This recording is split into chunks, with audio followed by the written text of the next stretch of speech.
আসসালামু আলাইকুম। সবাই কেমন আছেন? আশা করি আল্লাহর রহমতে আপনারা সবাই ভালো আছেন। আমিও আলহামদুলিল্লাহ দূর প্রবাসে ফ্যামিলি নিয়ে অনেক ভালো আছি। তো আজকে আমি আপনাদেরকে দেখাবো আমার শাশুড়ি মায়ের হাতের আলু ভাজি। এই আলু ভাজিটা আমার শাশুড়ি প্রতিদিন করা হতো মানে বাড়িতে থাকতে আমি যখন বাংলাদেশে ছিলাম। তো আমি ওনাদের ফ্যামিলিতে আসার পরেই দেখলাম যে আমার শাশুড়ি এভাবে আলু ভাজিটা করে আর এটা আমার হাসব্যান্ডের খুবই প্রিয় একটা খাবার। আপনারা ভিডিওর শেষে দেখতে পারবেন আমার হাসব্যান্ড কত খুশি হয়েছে আমি তাকে আজকে সে আলু ভাজিটা করে দিয়েছি সেইজন্য। তো আমি ১ম এ আলুগুলাকে ৩ টা আলু নিয়েছি। যেহেতু আমাদের দোকানে সকালবেলা নাস্তা বিক্রি হয়, রুটি, ডাল ভুনা অথবা সবজি। সেহেতু আমি সবার জন্য আর ভাজি করা লাগবে না। আজকে ডাল ভুনা হয়েছে দোকানে। সবাই ডাল দিয়ে রুটি খাবে। আমি শুধু আমার হাসব্যান্ডের জন্যই করতেছি এটা। তো আলুগুলো ১ম এ আমি একবারে পাতলা করে কুচি করে নিবো। তো নিশ্চয়ই আপনারা আমার ভিডিওর নিচের লেখাটা দেখে বুঝতে পারছেন যে আমার শাশুড়ি মা হয়তো আর আমাদের মাঝে নেই। আমি ১০ বছর হলো মালয়েশিয়া আসছি। কখনো যখন আমি আসতেছি আমি কখনো ভাবি নাই এত বছর থাকা হবে। আর কখনো আমার শাশুড়ি মায়ের সাথে আমার দেখা হবে না। তো এই কথাটা কিন্তু আমার মনে হলে এখনো আমার কান্না চলে আসে। কারণ আমি অল্প কয়েকদিন ছিলাম উনার কাছে। যথেষ্ট আদর, ভালোবাসা উনার কাছে আমি পেয়েছি।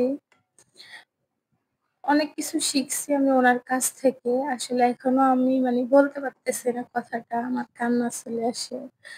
আমার যখনই মনে পড়ে যে আমি দেশে গেলে আর কখনো উনাকে দেখব না। আমার মানে আমি এটা মেনে নিতে পারি না এখন। স সরি আপনারা ক্ষমা করে দিবেন আমাকে। তো আসলে প্রবাসীদের জীবনে এটাই সবচেয়ে বড় কষ্ট। প্রবাস জীবনে যখন আপনজন প্রিয় মানুষগুলো হারিয়ে যায় এভাবে, তাদেরকে আর দেখা হয় না। এটাই আসলে প্রত্যেকটা প্রবাসীর জীবনে অনেক বেশি কষ্ট। বিশেষ করে বাবা-মা বা নানা-নানি, দাদা-দাদি এই মানুষগুলো যখন চলে যায়, মানে এটা অনেক কষ্ট। এটা মেনে নেওয়াটা আসলে অনেক যাই হোক আপনারা আমার শাশুড়ির জন্য দোয়া করবেন। আল্লাহ যেন উনাকে জান্নাত নসিব করে। উনি আমাদের মাঝ থেকে চলে গেছে। অনেক অসুস্থ ছিল। আমরা অনেক চেষ্টা করছি। উনার ডায়াবেটিস ছিল। তারপরে শেষ পর্যন্ত আমরা ঢাকা বারডেমে নিয়ে লাইফ সাপোর্ট এ পর্যন্ত রেখেছি উনাকে। কিন্তু হায়াত যখন শেষ হয়ে যায়, আল্লাহ তাআলা যখন ডাক দেয় তখন তো চলে যেতেই হবে। তো যাক আমি ৩ টা আলু নিয়েছি, ২ টো কেটেছি, ১ টা রেখে দিছি। কারণ ২ টো কেটে বুঝতে পারছি যে যথেষ্ট হয়েছে আর লাগবে না। সেইজন্য তো আমি এখন আলু ভাজিটা কিভাবে করি সেটা আপনারা দেখতে পারবেন। আমি ১ম এ কড়াইতে তেল দিয়ে নিবো। আর ওই পাশের কড়াইটাতে আমার হাসব্যান্ডের জন্য একটা ডিম ভাজি করবো। তো আমি ১ম এ অল্প একটু তেল দিয়ে নিবো। আগে কিন্তু দেখবেন আমাদের মা, চাচি বা দাদি-নানিরা যে রান্না করতো ওনারা কিন্তু অল্প পরিমাণে তেল দিত। আমি এভাবে তেলটা ব্যবহার করছি দেখে আপনারা হাসবেন না। এখানে প্যাকেট তেল আর আমাদের প্রতিদিন দেখা যায় যে ৩ থেকে ৪ কিলো তেল লাগে। সেজন্য প্যাকেটে ইউজ করা হয়। বোতলে আর নেওয়া হয় না।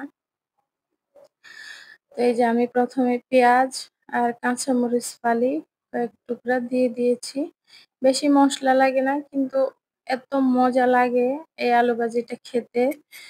আমার শাশুড়ি প্রতিদিন খুব ভোরে ঘুম থেকে উঠে আলুগুলাকে এইভাবে কেটে রাখতো। আমি যখন ছিলাম তখন আমরা ৩ জন বউ ছিলাম, উনার ছেলের বউ। তারপরে উনি সকালবেলা আমাদের আগে উঠে আলুটা কেটে রাখতো উনি।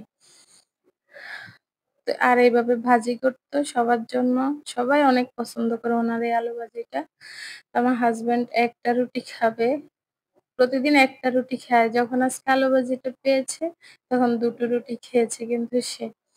মানে খুবই খুশি হয়েছে দেখে আমি আজকে আলু ভাজিটা এভাবে করছি। যেহেতু আমাদের দোকানে নাস্তা তৈরি হয়। সেজন্য আর আলাদা করে বাসায় আবার কিছু করা হয় না। সেজন্য আমি আজকে মন মন চাইলো যে আজকে একটু হাসব্যান্ডকে আলু ভাজিটা করে খাওয়াই, আপনাদের সাথেও শেয়ার করি। আসলে কিছু, কিছু দুঃখের কথা হয়তো বললে ভালো লাগে, মনটা একটু হালকা হয়। আর কিছু, কিছু কথা আসলে মানে মনে পড়লে অনেক বেশি খারাপ লাগে। মানে আমি এখনো যখন আমার মাঝে, মাঝে মনে হয় যে উনি আমাদের মাঝে নেই, আর কখনো দেখা হবে না। মানে আমি এটা খুব কষ্ট হয় মেনে নিতে কিন্তু। দেখেন আমি আলুগুলো দিয়ে নিয়েছি আর বেশি কিছু দেই নাই, যে একটু পরিমাণ মতো লবণ। হয়তো আমার কণ্ঠটা ভারী হয়ে গেছে। আজকে হয়তো কথাগুলো শুনতে একটু অন্যরকম লাগবে। প্লিজ আপনারা ক্ষমা সুন্দর দৃষ্টিতে দেখে নিবেন আমার ভিডিওটা। আর যারা আজকে নতুন আমার চ্যানেলে ভিজিট করতেছেন, আমার ভিডিও যদি আপনাদের কাছে ভালো লাগে তাহলে আমার চ্যানেলটা সাবস্ক্রাইব করে আমার পাশে থাকতে পারেন। আমি একটু জিরের গুঁড়া, ভাজা জিরার গুঁড়া দিয়ে দিয়েছি। তাহলে আমার এতে শুধু হলুদ, লবণ আর ভাজা জিরার গুঁড়া আর তেল, পেঁয়াজ, কাঁচামরিচ এটুকুই দিয়েছি কিন্তু। এখন আমি ওই পাশে ডিমটা ভাজি করে নিব। ১ম এ চুলাটা জ্বালায়া দেখি যে ডিম শেষ। পরে নিচে গিয়ে দোকান থেকে একটা ডিম নিয়ে আসলাম আবার। আর ডিমটা আমি একটু অলিভ অয়েল দিয়ে ভাজি করব। এভাবে আস্তে, আস্তে নেড়ে, নেড়ে যেহেতু আমি এটাতে পানি দিব না, তাই চুলার জালটা কমিয়ে দিয়েছি। কমিয়ে দিয়ে আস্তে, আস্তে নেড়ে, নেড়ে ভাজি করে নিব। আর আলুটা যেহেতু খুবই পাতলা করে কাটা, এটা খুব সহজেই সিদ্ধ হয়ে যায়। এই যে আমি আস্তে, আস্তে দেখেন আমি এখন ডিমটা দিয়ে দিচ্ছি। আসলে কিছু, কিছু কথা মাঝে, মাঝে মানে মনে পড়লে নিজেকে আর মনে হয় ধরে রাখতে পারি না। খুব খারাপ লাগে তখন। কিছুদিন আগে আমার নানু চলে গেছে দুনিয়া থেকে। খুব খারাপ লাগছে যে মানে শেষ বিদায় বেলা সবাই চলে যাবে। কিন্তু শেষ বিদায় বেলা এই মানুষগুলাকে আর দেখা হয় না।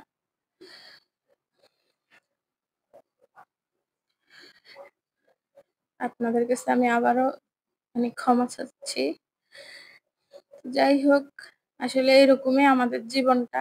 আমরা সবাই একদিন চলে যাব। সবাইকে চলে যেতে হবে এই পৃথিবীতে। আমরা কেউ চিরস্থায়ী নয়। চিরদিন থাকবো না। তবে থেকে যাবে শুধু স্মৃতিগুলো। আমি যখন বাড়িতে ছিলাম মানে আমি মাত্র ৩ মাস ছিলাম উনার কাছে, ৩ থেকে ৪ মাস। মানে উনি আমাদের একটা আঞ্চলিক ভাষায় মানে আমাদের যে এলাকা তো সরিষা ফুলরে বলে কি হোরকা, আর ফুলরে বলে হুল। তো উনারা তো মুরুব্বি মানুষ, আঞ্চলিক ভাষায় কথা বলে। তো আমারে উনি মানে হোরকা ফুল ডাকতেন। কি বলতো? হোরকা ফুল। বলতো যে সারাদিন ঘরের মধ্যে এটা সেটা উনার সাথে কথা বলা, আমি যদি চলে আসি উনি অনেক একা হয়ে যাবে। তো আসলে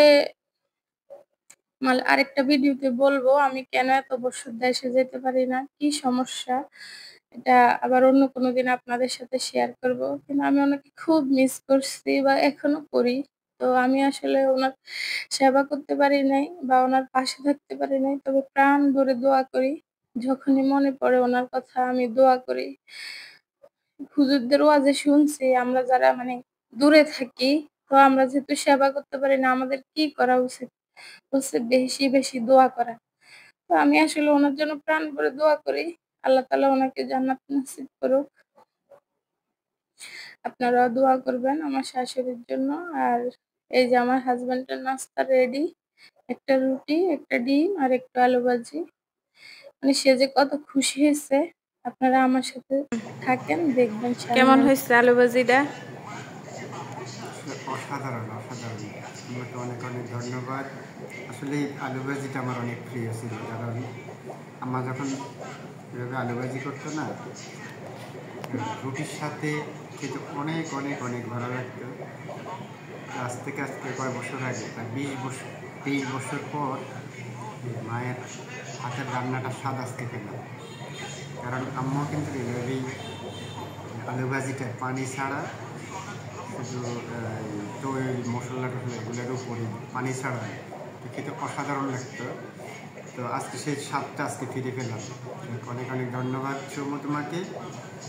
সুন্দর একটা রেসিপি দেওয়ার জন্য এবং কি মায়ের হাতের রান্নার মতোই আজকে সেই স্বাদটা পাওয়ার জন্য।